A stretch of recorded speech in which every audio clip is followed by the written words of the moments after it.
Hi ಎಲ್ಲ guys, ನಮಸ್ಕಾರ. Welcome back to my YouTube channel. So guys ಎಲ್ಲ ಹೇಗಿದ್ದೀರಾ, ಏನು ಮಾಡ್ತಾ ಇದ್ದೀರಾ? ಬನ್ನಿ ಇವತ್ತಿನ ಕಾನ್ಸೆಪ್ಟ್ಗೆ ಹೋಗೋಣ. ಅದಕ್ಕಿಂತ ಮುಂಚೆ ನನ್ನ ವೀಡಿಯೋಸು ನಿಮಗೆ ಹೆಲ್ಪ್ಫುಲ್ ಆಗ್ತಿರೋ ದಯವಿಟ್ಟು ಲೈಕ್ ಮಾಡಿ, ಶೇರ್ ಮಾಡಿ.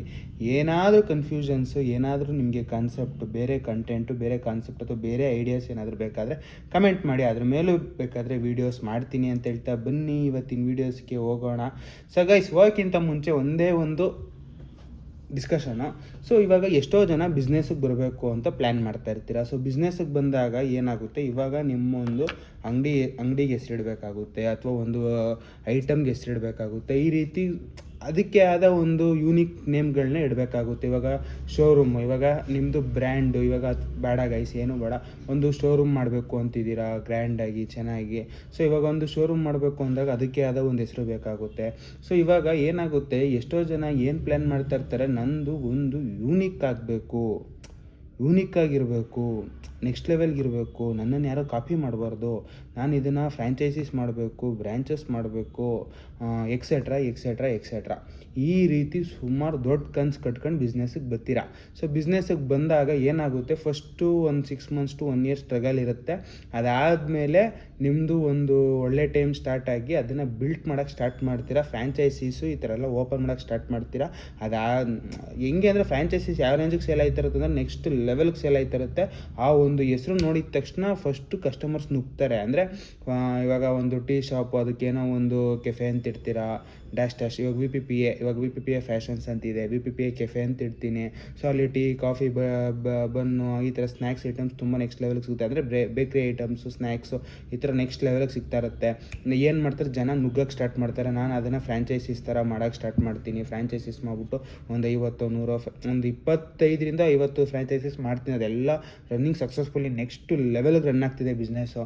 ಸೊ ಇವಾಗೆಲ್ಲ ಫ್ರ್ಯಾಂಚೈಸಿ ತಗೋಬೇಕು ಅಂತ ನುಗ್ತಾ ಇರ್ತಾರೆ. ಬಟ್ ನನ್ನ ಹತ್ರ ಬಂದು ಫ್ರ್ಯಾಂಚೈಸಿ ಜಾಸ್ತಿ ಆಯ್ತಾ ಇರುತ್ತೆ. ಇವಾಗ ಏನಾದರೂ ಡಿಮ್ಯಾಂಡ್ ಜಾಸ್ತಿ ಆದಾಗ ಫ್ರ್ಯಾಂಚೈಸಿ ಪ್ರೈಸು ಜಾಸ್ತಿ ಮಾಡಲೇಬೇಕಾಗುತ್ತೆ. ಇಲ್ಲ ಅಂದರೆ ಸುಮ್ಮನೆ ಯದ್ವಾ ಬ್ರ್ಯಾಂಚಸ್ಗಳಾಗೋಗುತ್ತೆ, ಆಮೇಲೆ ಮೇಂಟೆನೆನ್ಸ್ ಮಾಡಲ್ಲ, ಆ ರೀತಿ ಈ ರೀತಿ ಅಂತ etcetera.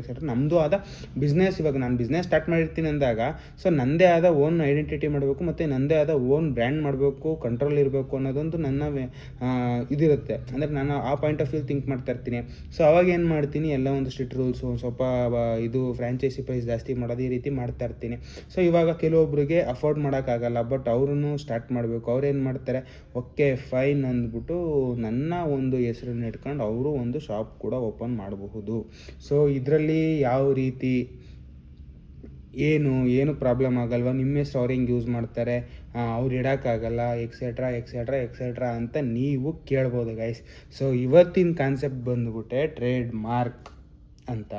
So trade mark registration ಮಾಡಿಸ್ಕೊಳ್ಳೋದು. ಟ್ರೇಡ್ ಮಾರ್ಕ್ ರಿಜಿಸ್ಟ್ರೇಷನ್ ಅಂದರೆ ಪ್ರತಿಯೊಂದೂ ಕೂಡ ಬರುತ್ತೆ, ನೀವು ಏನು ಬೇಕಾದರೂ ರಿಜಿಸ್ಟ್ರ್ ಮಾಡಿಸ್ಬೋದು. Trade mark registration for example, ನಿಮ್ಗೊಂದು ಸಿಂಪಲಾಗಿ ಒಂದು ಎಕ್ಸಾಂಪಲ್ ಕೊಡ್ತೀನಿ ನೋಡಿ. ಇವಾಗ ಗಣೇಶ ಕುಣಿಸ್ತಾರೆ, ನಿಮ್ಮೆಲ್ಲರಿಗೂ ಗೊತ್ತಿರುತ್ತೆ ಗಣೇಶ ಕುಣಿಸೋದು ಹೆಂಗೆ, ಏನು ಎತ್ತ, ಅದಕ್ಕೆ ಆದ ಒಂದು ಹೆಸರು ಇಟ್ಕೊಂಡಿರ್ತಾರೆ, ಅದಕ್ಕೆ ಆದ ಒಂದು ಗ್ರೂಪ್ಗಳಿರುತ್ತೆ. ಸುಮಾರು ಒಂದು 10 ವರ್ಷ, 15 ವರ್ಷ, 20 ವರ್ಷದಿಂದನೂ ಕುಣಿಸ್ಕೊಂಡು ಬಂದಿರೋರು ಇರ್ತಾರೆ. ಸೊ ಇವಾಗ ಆ ಹೆಸರನ್ನ ಒಂದು ನೆಕ್ಸ್ಟ್ ಲೆವೆಲ್, ಸೋಷಿಯಲ್ ಮೀಡಿಯಾದಲ್ಲಿ ನೆಕ್ಸ್ಟ್ ಲೆವೆಲ್ಗೆ ತಗೊಂಡೋಗಿರ್ತಾರೆ. ಇವಾಗ ಏನಾಗುತ್ತೆ, ಫಾರ್ ಎಕ್ಸಾಂಪಲ್, ಇವಾಗ ಆ ಬ್ರ್ಯಾಂಡ್ನ ಬೇರೆ ಯಾರು ಯೂಸ್ ಮಾಡಬಾರ್ದು. ಇವಾಗ ಶ್ರೀ ವಿನಾಯಕ ಚತುರ್ಥಿಯ ಗೆಳೆಯರ ಬಳಗ ಅಂತ ಸಮಥಿಂಗ್ ಯೂನಿಕ್ ನೇಮ್ ಇಟ್ಟಿರ್ತೀನಿ. ಸೊ ನಂದು ಬಂದು ನೆಕ್ಸ್ಟ್ ಲೆವೆಲ್ ಬ್ರ್ಯಾಂಡ್, ಅಂದರೆ ಒಂಥರ ಒಂದು 15 ವರ್ಷ 20 ವರ್ಷದಿಂದ ನೆಕ್ಸ್ಟ್ ಲೆವೆಲ್ ಕುಣಿಸ್ಕೊ ಬರ್ತಾ ಇರ್ತೀನಿ. ನನಗೂ ಒಂದು ಆಸೆ ಇರುತ್ತೆ, ಈ ಹೆಸ್ರನ್ನ ಯಾರು ಬಳಸಬಾರ್ದು, ಇದೇ ಇದರಲ್ಲಿ ಯಾರು ಬಳಸಬಾರ್ದು ಅಂತ. ನಾನೇನು ಮಾಡ್ತೀನಿ, ರಿಜಿಸ್ಟ್ರ್ ಮಾಡಿಸ್ಬಿಡ್ತೀನಿ. ರಿಜಿಸ್ಟ್ರ್ ಮಾಡಿಸಿದ್ಮೇಲೆ ಯಾರೇ ಆ ಹೆಸ್ರನ್ನ ಬಳಸಿದ್ರು ನಾವು ಅವ್ರ ಮೇಲೆ ಕಾಪಿರೈಟ್ಸ್ ಕ್ಲೈಮ್ ಮಾಡಿ ಕೇಸ್ ಫೈಲ್ ಮಾಡಿ ಕಂಪ್ಲೇಂಟ್ ಮಾಡಿ ಕಾಂಪನ್ಸೇಷನು ಕೂಡ ತಗೋಬೋದು. ಅದನ್ನು ಯೂಸ್ ಮಾಡೋಂಗಿಲ್ಲ ಅಂತ ಬ್ಯಾನು ಅಥವಾ ಸ್ಟ್ರಿಕ್ಟ್ ಆ್ಯಕ್ಷನ್ ಕೂಡ ತಗೋಬೋದು.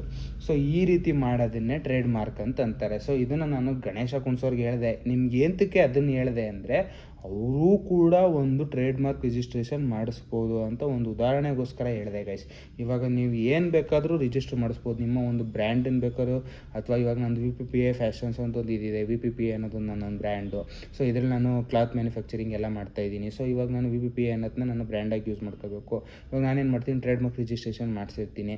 ಸೊ ಟ್ರೇಡ್ ಮಾರ್ಕ್ ರಿಜಿಸ್ಟ್ರೇಷನ್ ಮಾಡಿಸ್ಬಿಟ್ಟು ಒಂದು ನಿಮಗೆ ಸರ್ಟಿಫಿಕೇಟ್ ಕೊಡ್ತಾರೆ. ಸರ್ಟಿಫಿಕೇಟ್ ಕೊಟ್ಟ ಮೇಲೆ ಆ ಹೆಸ್ರು ಮೇಲೆ ನೀವು ಆರ್ ಅಂತ ರಿಜಿಸ್ಟ್ರೇಷನ್ ಅಂತ ಹಾಕೋಬೋದು. ಸೊ ಇವಾಗ ಎಷ್ಟೋ ಜನಕ್ಕೆ ಡೌಟ್ ಇರುತ್ತೆ, ಹೆಂಗೆ ಗುರು ಅಪ್ಲೈ ಮಾಡೋದು, ಯಾವ ರೀತಿ ಅಪ್ಲೈ ಮಾಡೋದು, ಹೆಂಗೆ ಏನು ಎತ್ತ. ಸೊ ಹೆಂಗೆ ಅಪ್ಲೈ ಮಾಡೋದು, ಯಾವ ರೀತಿ ಅಪ್ಲೈ ಮಾಡೋದನ್ನೆಲ್ಲ ನೀವು ಒಂದು ಸ್ವಲ್ಪ ರಿಸರ್ಚ್ ಮಾಡಿ. ಯಾಕೆ ಅಂದರೆ ನಾನು ಅದನ್ನು ತೋರಿಸ್ಬೋದು, ತೋರಿಸಿದ ತಕ್ಷಣ ನನ್ನ ಅದು ಏನಂದರೆ ಸಿಂಪಲಾಗಿ ಒಂದು ಹೇಳ್ತೀನಿ, ಅದರಲ್ಲಿ ನಾನಾ ಥರ ಪ್ಲ್ಯಾಟ್ಫಾರ್ಮ್ಸ್ ಐತೆ. ನಾವು ಒಂದೊಂದು ಪ್ಲ್ಯಾಟ್ಫಾರ್ಮಲ್ಲಿ ಒಂದೊಂದು ಥರ. ನೀವು ದುಡ್ಡು ಜಾಸ್ತಿ ಕೊಟ್ಟಷ್ಟು ಬೇಗ ಇದು ಬರುತ್ತೆ, ದುಡ್ಡು ಕಡಿಮೆ ಖರ್ಚು ಮಾಡಿದಷ್ಟು ಲೇಟಾಗಿ ಬರೋ ಚಾನ್ಸಸ್ ಇರುತ್ತೆ. ಸೊ ಆ ರೀತಿ ರೂಲ್ಸ್ ಆ್ಯಂಡ್ ರೆಗ್ಯುಲೇಷನ್ಸ್ ತುಂಬ ಇದೆ. ಸೊ ಅದಕ್ಕೋಸ್ಕರ ನಿಮ್ಮ ಕೈಲೇ ಬಿಟ್ಬಿಡ್ತೀನಿ, ನೀವು ರಿಸರ್ಚ್ ಮಾಡಿ ನೀವು ಇದ್ರ ಮೇಲೆ ಹೋಗ್ಬೋದು. ಯಾಕಂದರೆ ನಾನು ಒಂದು ವೆಬ್ಸೈಟ್ನ ತೋರಿಸಿದ ತಕ್ಷಣ ಸೊ ಇದರಲ್ಲಿ ಇದರಲ್ಲಿ ಅಪ್ಲೈ ಮಾಡಿ ಇದ್ರಲ್ಲಿ ನೆಕ್ಸ್ಟ್ ಲೆವೆಲಲ್ಲಿರುತ್ತೆ ಅಂತ ನಾನು ಪ್ರೀಮಿಯಮ್ದು ತೋರಿಸ್ಬೋದು.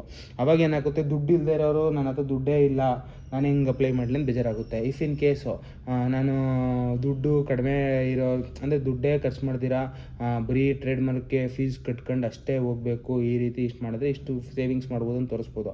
ಇವಾಗ ದುಡ್ಡಿರೋರಿಗೆ ನನಗೆ ಬೇಗ ಬೇಕಿತ್ತು ಟ್ರೇಡ್ ಮಾರ್ಕು, ಇವಾಗ ನಾನೇನು ಮಾಡಲಿ ಅನ್ನೋ ಥರ ಬೇಜಾರಾಗುತ್ತೆ. ಸೊ ಅದ್ರ ಬಗ್ಗೆ ನೀವು ಒಂದು ಸ್ವಲ್ಪ ರಿಸರ್ಚ್ ಮಾಡಿದ ತಕ್ಷಣ ನಿಮ್ಗೆ ವೆಬ್ಸೈಟ್ಗಳು ಸಿಗುತ್ತೆ, ಅದ್ರಲ್ಲಿ ಹೋಗಿ ನೀವು ಲಾಗಿನ್ ಆಗಿ ನೀವು ಪರ್ಚೇಸ್ ಮಾಡ್ಬೋದು. ಅದಕ್ಕೆ ಫೀಸು ಒಂದೊಂದಕ್ಕೆ ಒಂದೊಂದು ಥರ ಫೀಸ್ ಇರುತ್ತೆ ಗೈಸ್. ಅದಾದಮೇಲೆ ಒಂದೊಂದು ಇದಕ್ಕೆ ಒಂದೊಂದು ಇವಾಗ ಕ್ಲಾತಿಂಗ್ಗೆ ಸಪ್ರೇಟ್, ಇದಕ್ಕೆ ಸಪ್ರೇಟ್, ಅದಕ್ಕೆ ಸಪ್ರೇಟ್ ಅಂತಿರುತ್ತೆ. ಆಮೇಲೆ ಬರೀ ವರ್ಡಿಂಗ್ಸ್ಗೆ ಸಪ್ರೇಟ್, ಇಷ್ಟು ವರ್ಡಿಂಗ್ಸ್ಗೆ ಸಪ್ರೇಟು, ಇಷ್ಟು ವರ್ಡಿಂಗ್ಸ್ ಇದ್ರೆ ಇಷ್ಟು ವರ್ಡಿಂಗ್ಸ್ ಇದ್ರೆ ಇಷ್ಟು ಅಂತಿರುತ್ತೆ.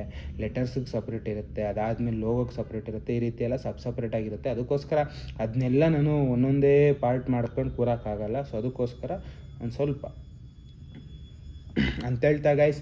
ಸೊ ಇವಾಗ ಬಂದರೆ ಟ್ರೇಡ್ ಮಾರ್ಕು ಎಷ್ಟು ದಿನ ಬೇಕು ಸಿಗೋಕ್ಕೆ. ಸೊ ಗೈಸ್ ನೀವು ಅಪ್ಲೈ ಮಾಡಿದ ತಕ್ಷಣ ಸೊ ನಿಮಗೆ ವಿತಿನ್ 24 to 48 hours ವರ್ಕಿಂಗ್ ಡೇಸಲ್ಲಿ, ಸೊ ಸ್ಯಾಟರ್ಡೆ ಸಂಡೇ ನನ್ನ ಪ್ರಕಾರ ಆಫ್ ಇರುತ್ತೆ. ಸೊ ಅದಕ್ಕೋಸ್ಕರ ಫ್ರೈಡೇ ಮಾಡೋಕ್ಕೆ ಹೋಗಬೇಡಿ, ಫ್ರೈಡೇ ಮಾಡೋಕ್ಕೆ ಹೋಗಬೇಡಿ. ನೀವು ಮಾಡಿದ್ರೂ ಕೂಡ ಮಂಡೇ ಮಾಡಿದಾಗ ಫಸ್ಟ್ ವೆಡ್ನೆಸ್ಡೇ ಅಥವಾ ಥರ್ಸ್ಡೇ ಅಷ್ಟರಲ್ಲಿ ನಿಮ್ಮ ಕೈಗೆ ಬರುತ್ತೆ. ಅಂದರೆ ರಿಜಿಸ್ಟ್ರೇಷನ್ ಫುಲ್ ಕಂಪ್ಲೀಟಾಗಿ ನಿಮ್ಮ ಕೈಲಿ ಬರೋಲ್ಲ. ನೀವು ಟ್ರೇಡ್ ಮಾರ್ಕಲ್ಲಿ ರಿಜಿಸ್ಟ್ರ್ ಆಗಿದ್ದೀರಾ ಅಂತ ಒಂದು ಸರ್ಟಿಫಿಕೇಟ್ ಬರುತ್ತೆ. ಆವಾಗ ನೀವು TM ಅಂತ ಹಾಕೋಬೋದು, ಟ್ರೇಡ್ ಮಾರ್ಕ್ ರಿಜಿಸ್ಟರ್ಡ್ ಅಂತ. ಅಂದರೆ ರಿಜಿಸ್ಟರ್ ಆಗಿಲ್ಲ, TM ಅಂದರೆ ಇವಾಗ ನಾನು ಅಪ್ಲೈ ಮಾಡಿದ್ದೀನಿ ಟ್ರೇಡ್ ಮಾರ್ಕ್ಗೆ ಅಂತ, TM ಟ್ರೇಡ್ ಮಾರ್ಕ್ ಅಂತ TM ಅಂತ ಹಾಕೋಬೋದು. ಕೆಲವೊಂದು ಬ್ರ್ಯಾಂಡ್ ಅಥವಾ ಕೆಲವೊಂದು ಕಂಪ್ನಿ ಮೇಲೆ TM ಅಂತಿರುತ್ತೆ, ಅದನ್ನು ನೀವು ಅಬ್ಸರ್ವ್ ಮಾಡಿ ನೋಡಬಹುದು.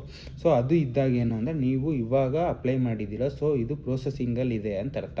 ಸೊ ಪ್ರೋಸೆಸಿಂಗ್ ಎಷ್ಟು ದಿನ ತಗೋತಾರೆ ಗೈಸ್, ಒಂದು ರಿಯಲ್ ಫ್ಯಾಕ್ಟ್ ಹೇಳ್ತೀನಿ. ಪ್ರೋಸೆಸ್ಸಿಂಗು 6 months to 12 months ಮೇಲೆ ಎಷ್ಟು ದಿನ ಬೇಕಾದ್ರೂ ಹೋಗ್ಬೋದು. 6 months ಮಿನಿಮಮ್ 6 months ವೆಯ್ಟ್ ಮಾಡಲೇಬೇಕಾಗುತ್ತೆ ನೀವು. ಅದಾದಮೇಲೆ 12 months 2 years ಗಂಟನೂ ಹೋಗೋ ಚಾನ್ಸಸ್ ಇರುತ್ತೆ. ಸೊ ಅದು ಪ್ರಾಬ್ಲಮ್ಮಾ ಗೈಸ್, ಅದು ಪ್ರಾಬ್ಲಮ್ ಅಲ್ಲ. ನೀವು ರಿಜಿಸ್ಟರ್ ಮಾಡಾದ್ಮೇಲೆ ನೀವು TM ಅಂತ ಕಂಪ್ಲೀಟಾಗಿ ಹಾಕೋಬೋದು, ಆರ್ ಅಂತ ರಿಜಿಸ್ಟರ್ ಅಂತ ಹಾಕ್ಳಕ್ಕಾಗಲ್ಲ. ಸೊ ಅದು ನಿಮಗೆ ರಿಜಿಸ್ಟರ್ಡ್ ಸರ್ಟಿಫಿಕೇಟ್ ಬಂದ ಮೇಲೇ ಆರ್ ಅಂತ ಆರ್ ಅಂತ ನೀವು ಹಾಕೋಬೋದು ರಿಜಿಸ್ಟರ್ ಆಗಿದೆ ಅಂತ. ಅದಾದಮೇಲೆ ಇಯರ್ಲಿನೋ 2 years ಒನ್ಸ್ಗೂ ರೆನ್ಯೂವಲ್ ಮಾಡ್ಕೊತಾ ಹೋಗಬೇಕು. ರೆನ್ಯೂವಲ್ ಫೀಸ್ ಅಂತ ಒಂದಿಷ್ಟು ಇರುತ್ತೆ, ಕಡಿಮೆ ಇರುತ್ತೆ ಗೈಸ್ ಅದು. ಸೊ ತಗೋಬೇಕಾದಾಗ ಒಂದು ಸ್ವಲ್ಪ ಜಾಸ್ತಿ ಇರುತ್ತೆ. ನನ್ನ ಪ್ರಕಾರ ಸಮ್ ವರ್ಡಿಂಗ್ಸ್ಗೆ ಸಮ್ 5K 6K ಇರಬೇಕು. ಆಮೇಲೆ ಲೆಟರ್ಸ್ಗೆ ಸಮೌಟ್ ಲೈಕ್ 8K 9K ಈ ರೀತಿ ಇರಬೇಕು. ಲೋಗೋಗೆ ಅದು ಸೈಜ್ ಮೇಲೂ ಹೋಗುತ್ತೆ ಕೆಲವೊಂದು ಟೈಮು, ಸೈಜು ಮತ್ತು ಅದು ಏನೇನೋ ಇದೆ, ಕಲರ್ ಅದೇನೇನೋ ಎಕ್ಸೆಟ್ರಾ ಇದೆ. ಸೊ ಅದೊಂದು ಲೋಗೋಗೆ ತಗೋಬೇಕು ಅಂದ್ರೂ ಸೊ ಸಮೌಟ್ ಲೈಕ್ 8-9K ಸಮಥಿಂಗ್ ಏನೋ ಇದೆ. ಆಲ್ಮೋಸ್ಟು 10K 5 to 10K ಹತ್ತತ್ರ ಇದೆ. ಒಂದು ಸ್ವಲ್ಪ ಪ್ರೀಮಿಯಮಾಗಿ ಹೋಗಬೇಕು ಅಂದರೆ ಇದು. ಮತ್ತು ಇನ್ನೂ ಒಂದು ಡೌಟ್ ಕೇಳ್ಬೋದು ನೀವು, ಗುರು ನನಗೆ ಇಮಿಡಿಯೇಟಾಗಿ ಬೇಕು ಅಂದರೆ ಅಂದರೆ ವಿತಿನ್ 1 monthಲ್ಲಿ ಬೇಕು ನನಗೆ, ನಾನು ಇವಾಗ ಸ್ಟಾರ್ಟ್ ಮಾಡಿಬಿಟ್ಟಿದ್ದೀನಿ, ನಾನು ಇವಾಗ ಸೇಫ್ ಆಗಬೇಕು, ನನ್ನ ಬ್ರ್ಯಾಂಡ್ ಹೆವಿ ಸಿಕ್ಕಾಪಟ್ಟೆ ಬೆಳೀತಿದ್ದೆ, ದುಡ್ಡು ಖರ್ಚು ಮಾಡೋಕ್ಕೂ ರೆಡಿ ಇದ್ದೀನಿ, ನನಗೊಂದು ಸ್ವಲ್ಪ ಸ್ಪೀಡಾಗಿ ವರ್ಕ್ ಆಗಬೇಕು ಅಂದರೆ ಏನು ಮಾಡಬೇಕು ಅಂತ ಕೇಳೋರಿದ್ದರೆ ಲಾಯರ್ನ ಹಿಡೀರಿ. ಸೊ ಟ್ರೇಡ್ ಮಾರ್ಕ್ ಲಾಯರ್ಸ್ ಇರ್ತಾರೆ, ಸೊ ಲಾಯರ್ನ ಹಿಡೀರಿ. ಲಾಯರ್ ಕಡೆಯಿಂದ ಪುಷ್ ಮಾಡಿಸ್ಬಿಟ್ಟು ಫೋರ್ಸ್ಫುಲಿ, ಅಂದರೆ ಏನೋ ಬ್ಲ್ಯಾಕ್ ಮೇಲ್ ಮಾಡಿಲ್ಲ, ಫೋರ್ಸ್ ಆಗಿ, ಅಂದರೆ ನಮ್ಮ ಒಂದು ಫೈಲು ಬೇಗ ಮೂವ್ ಆಗಬೇಕು ಅಂತ ಫೋರ್ಸ್ಫುಲಿ ಮೂವ್ ಮಾಡಿಸಿ ನೀವು ಒಂದು ಅಪ್ರೂವಲ್ ಸಿಕ್ಕಿದ್ರೆ ನಿಮಗೆ ಬೇಗನೆ ಸಿಕ್ಬಿಡುತ್ತೆ. ಸೊ ಅದಕ್ಕೆ ಸಿಕ್ಕಾಪಟ್ಟೆ ದುಡ್ಡು ಖರ್ಚು ಮಾಡಬೇಕಾಗುತ್ತೆ ಗೈಸ್. ಸೊ ಇದೆಲ್ಲ ಬರೋದು ಲಾಯರ್ ಕಡೆಯಿಂದನೇ. ನೀವು ಏನಾಗುತ್ತೆ ವೆಬ್ಸೈಟಲ್ಲಿ ಲಾಗಿನ್ ಆಗೋದ್ರಿಂದ ಅವ್ರಿಗೆ ಆದ ಒಬ್ಬರು ಲಾಯರ್ಸ್ಗಳಿರ್ತಾರೆ, ಅವರು ನಿಧಾನಕ್ಕೆ ಪ್ರೊಸೀಜರ್ ಪ್ರಕಾರ ಹೋಗ್ತಾರೆ. ಸೊ ಇದು ಯಾವ ರೀತಿ ಒಂದು ಪ್ರೊಸೀಜರ್ ನಡೆಯುತ್ತೆ ಅಂತಲೂ ಒಂದು ಕ್ಲಾರಿಟಿ ಕೊಟ್ಬಿಡ್ತೀನಿ. ಸೊ ಯಾರ್ಯಾರಿಗೆಲ್ಲ ಗೊತ್ತಿಲ್ಲ ಅವ್ರಿಗೊಂದು ಸ್ವಲ್ಪ ಐಡಿಯಾಸ್ ಇರಲಿ ಇದ್ರ ಬಗ್ಗೆ ಅಂತ. ಗೈಸ್, ಇವಾಗ ನೀವು ಟ್ರೇಡ್ ಮಾರ್ಕಿಗೆ ಅಪ್ಲೈ ಮಾಡ್ತೀರಾ. ಟ್ರೇಡ್ ಮಾರ್ಕಿಗೆ ಅಪ್ಲೈ ಮಾಡಿದಾಗ ಏನಾಗುತ್ತೆ, ಒಂದು ಪ್ಲ್ಯಾಟ್ಫಾರ್ಮ್ ಅಂದರೆ ನಿಮಗೆ ಈ ಹೆಸರಲ್ಲಿ ಯಾವುದಾದ್ರೂ ಟ್ರೇಡ್ ಮಾರ್ಕ್ ಇದೆಯಾ ಅನ್ನೋದೊಂದು ಕ್ಲಾರಿಟಿ ತಗೋತ್ತದೆ. ಸೊ ಇವಾಗ VPPA ಫ್ಯಾಷನ್ಸ್ ಅನ್ನೋದ್ರ ಮೇಲೆ ಯಾವುದಾದ್ರೂ ರನ್ ಆಗ್ತಿದೆಯಾ ಟ್ರೇಡ್ ಮಾರ್ಕು ಅನ್ನೋ ಕ್ಲಾರಿಟಿ ಸಿಗುತ್ತೆ. ಸೊ ರನ್ ಆಗ್ತಿದ್ರೆ ರಿಜೆಕ್ಟ್ ಆಗುತ್ತೆ ಅಲ್ಲೇ, ರನ್ ಆಗ್ತಿಲ್ಲ ಅಂದರೆ ಅಪ್ರೂವಲ್ ಆಗುತ್ತೆ. ಅದು ಫಾಂಟು ಏನು ಚೆಕ್ ಮಾಡಲ್ಲ. ಸೊ VPPA ಫ್ಯಾಷನ್ಸ್ ಅಥವಾ VPPA ಅನ್ನೋದಕ್ಕೆ ಟ್ರೇಡ್ ಮಾರ್ಕು ಅಪ್ಲೈ ಆಯಿತು. ಅದಾದಮೇಲೆ ಲೋಗೋ ಹಾಕಿದಾಗ ಅದಕ್ಕೆ ಆದ ಸಿಮಿಲರ್ ಮ್ಯಾಚಸ್ ಏನಾದರೂ ಇದೆಯಾ, ಸಿಮಿಲರ್ ಲೋಗೋ ಎಲ್ಲ ಇದೆಯಾ ಅಂತ ಚೆಕ್ಔಟ್ ಮಾಡುತ್ತೆ. ಇಲ್ಲ ಇದೆಲ್ಲೂ ಆಗಿಲ್ಲ, ಯೂಸ್ ಆಗಿಲ್ಲ, ಟ್ರೇಡ್ ಮಾರ್ಕ್ ರಿಜಿಸ್ಟರ್ ಆಗಿಲ್ಲ ಇದ್ರ ಮೇಲೆ ಅಂದರೆ ಅದು ಅಪ್ರೂವಲ್ ಆಗುತ್ತೆ. ಇದು ಅಪ್ರೂವಲ್ ಆಗಿ ನಿಮಗೆ ಒಂದು ಸರ್ಟಿಫಿಕೇಟ್ ಕೊಡ್ತಾರೆ. ಅದು TM ಸರ್ಟಿಫಿಕೇಟ್, ಅಂದರೆ ನೀವು ರಿಜಿಸ್ಟರ್ ಆಗಿದ್ದೀರಾ ಅಂತ, ಒಂದು ಕಂಪ್ಲೀಟ್ ಆಗಿಲ್ಲ, ರಿಜಿಸ್ಟರ್ ಆಗಿದ್ದೀರಾ, ಸೊ ಇದು ಪ್ರೊಸೆಸಿಂಗಲ್ಲಿದೆ ಅಂತ ನಿಮ್ಗೆ TM ಅಂತ ಹಾಕೊಳ್ಳಿ ಅಂತ ಒಂದು ರೈಟ್ಸ್ ಕೊಡ್ತಾರೆ. TM ಅಂತ ಹಾಕೋಬೋದು ನೀವು. ಸೊ ಅದಾದಮೇಲೆ ಇದೇ ಇವಾಗೇನಾಗುತ್ತೆ, ಕ್ಲಿಯರ್ ಕಟ್ಟಾಗಿ ಇನ್ ಡೆಪ್ತಾಗಿ ಇದು ಮಾಡ್ತಾರೆ, ಪ್ರೊಸೀಜರ್ ಸ್ಟಾರ್ಟ್ ಮಾಡ್ತಾರೆ. ಈ ಹೆಸ್ರು ಇದೆಯಾ, ಅವಾಗಲೂ ಸ್ಟಾರ್ಟಿಂಗಿಂದನೇ ಹೋಗ್ತಾರೆ. ಈ ಹೆಸ್ರು ಏನೆಲ್ಲ ಬರ್ಸಿದೆಯಾ, ಈ ಫಾಂಟ್ ಎಲ್ಲಾದರೂ ಇದೆಯಾ, ಈ ಫಾಂಟ್ ಮೇಲೆ ಏನಾದರೂ ಕಾಪಿ ರೈಟ್ಸ್ ಇದೆಯಾ, ಇವ್ರ ಹತ್ರ ಆ ಕಾಪಿ ರೈಟ್ಸಿಗೆ ಸಂಬಂಧಪಟ್ಟಂತೆ ಲೀಗಲ್ ಡಾಕ್ಯುಮೆಂಟ್ಸ್ ಇದೆಯಾ. ಸೊ ಇದು ಕೂಡ ಹುಷಾರಾಗಿ ಕೇರ್ಫುಲ್ಲಾಗಿ ನೋಡ್ಕೋಬೇಕಾಗುತ್ತೆ ನೀವು. ಫಾಂಟು ಕೆಲವೊಂದು ಫ್ರೀ ಇರುತ್ತೆ, ಅದಕ್ಕೆ ಯಾವುದೇ ಥರ ನೀವು ಅಮೌಂಟ್ ಪೇ ಮಾಡಬೇಕು, ಪ್ರೀಮಿಯಮ್ಶಿಪ್ ಪೇ ಮಾಡಬೇಕು ಅಂತ ಏನೂ ಇರಲ್ಲ.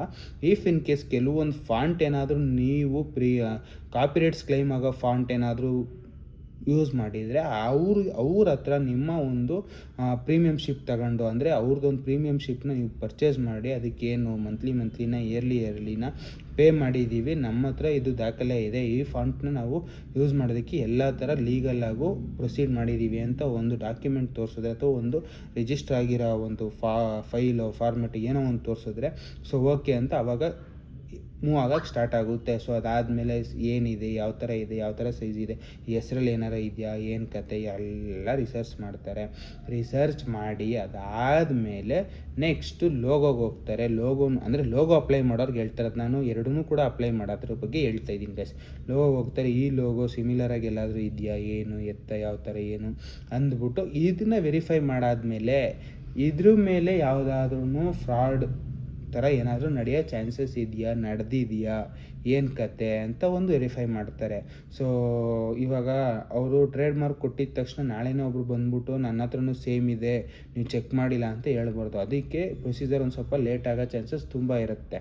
ಸೊ ಇವಾಗ ಪ್ರೊಸೀಜರ್ ನಿಧಾನಕ್ಕೆ ಸ್ಟೆಪ್ ಬೈ ಸ್ಟೆಪ್ಪು ಎಲ್ಲ ಕಂಪ್ಲೀಟ್ ಮಾಡ್ಕೊಂಡು ನಮಗೆ ಯಾವುದೇ ಥರ ಇದಿಲ್ಲ, ಇವ್ರಿಗೆ ಆರಾಮಾಗಿ ಟ್ರೇಡ್ ಮಾರ್ಕ್ ಕೊಡ್ಬೋದು, ರಿಜಿಸ್ಟರ್ ಮಾಡಿಸ್ಬೋದು, ಇದನ್ನು ಇವ್ರ ಹೆಸ್ರಿಗೆ ಮಾಡ್ಬೋದು ಅಂದಾಗ ನಮ್ಮ ಹೆಸರಿಗೆ ಇದೊಂದು ಟ್ರೇಡ್ ಮಾರ್ಕು ರಿಜಿಸ್ಟ್ರೇಷನ್ ಲೋಗೋ ಇದೆಲ್ಲ ಸೇರಿಸಿ ಮಾಡಿಕೊಡ್ತಾರೆ ಗೈಸ್.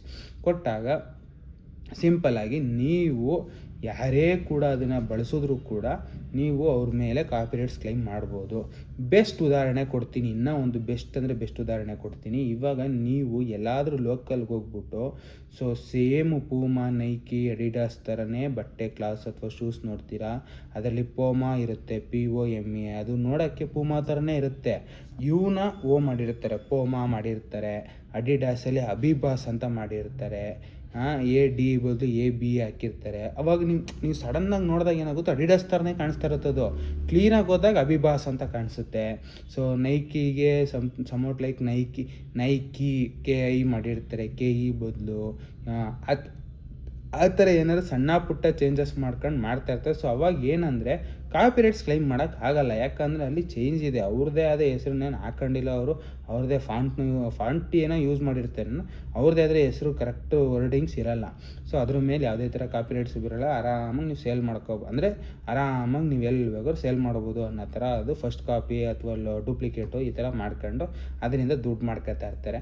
ಸೊ ಅದ್ರ ಮೇಲೆ ಇವಾಗ ಒರಿಜಿನಲ್ ಅವ್ರು ಬಂದ್ಬಿಟ್ಟು, ಗುರು ನನ್ನ ಹೆಸರು ಹಾಳು ಮಾಡ್ಬಿಟ್ಟಿದ್ಯಾ, ಪೋಮಾ ಮಾಡ್ಬಿಟ್ಟಿದ್ಯಾ, ಆಮೇಲೆ ಲೋಗೋನು ಕೂಡ ಅಬ್ಸರ್ವ್ ಮಾಡಿ.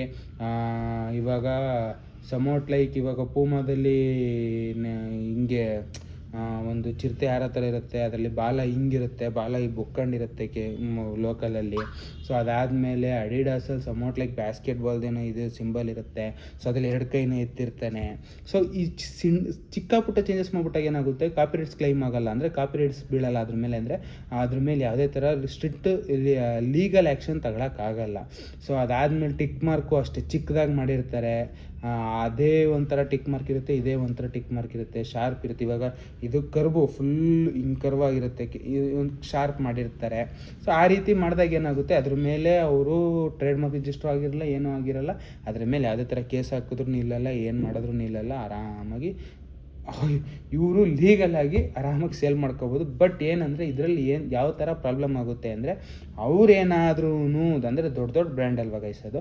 ಸೊ ಅವರೇನಾದರೂ ಸ್ಟ್ರಿಕ್ಟಾಗಿ ತಿರುಗಿ ನಿಂತರೆ, ಸೊ ನೀವು ಹೆಂಗೆ ಸೇಲ್ ಮಾಡ್ತಿದ್ದೀರಿ, GST ನಂಬರ್ ಇದೆಯಾ, ಇದ್ರ ಮೇಲೆ ಈ ಒಂದು ಬ್ರ್ಯಾಂಡ್ ಮೇಲೆ ರಿಜಿಸ್ಟರ್ ಆಗಿದೆಯಾ, ನೀವು ಎಲ್ಲಿಂದ ಸ್ಟಾಕ್ ತಂದ್ರಿ, ಆ ಸ್ಟಾಕ್ ಎಲ್ಲಿಂದ ಮ್ಯಾನುಫ್ಯಾಕ್ಚರ್ ಆಗ್ತಿದೆ, ಅವ್ರ ಹತ್ರ ಲೀಗಲ್ ಡಾಕ್ಯುಮೆಂಟ್ಸ್ ಇದೆಯಾ ಅಂತ ಸರ್ಚ್ ಮಾಡ್ಕೊಂಡು ಹೋದರೆ ಅವರು ಸ್ಟ್ರಿಕ್ಟಾಗಿ ಲೀಗಲಾಗಿ ಆ್ಯಕ್ಷನ್ ತಗೊಂಡ್ರೆ ಲೀಗಲಾಗಿ ಒಳಗಡೆ ಹಾಕಿಸ್ತಾರೆ. ಸೊ ಅದಕ್ಕೋಸ್ಕರ ಈ ಥರ ಸೈಡ್ ಕಟ್ ದುಡ್ಡನ್ನೆಲ್ಲ ಮಾಡೋದು ಬಿಟ್ಬಿಡಿ. ಶಾರ್ಟ್ ಕಟ್ಟು, ಸೈಡ್ ಕಟ್ಟು, ಎಕ್ಸೆಟ್ರಾ ಈಸಿ ಅರ್ನಿಂಗ್ ಮನಿ ಅವೆಲ್ಲ ಯಾವತ್ತಿದ್ರೂ ತುಂಬ ಹೊತ್ತು ನಿಲ್ಲಲ್ಲ.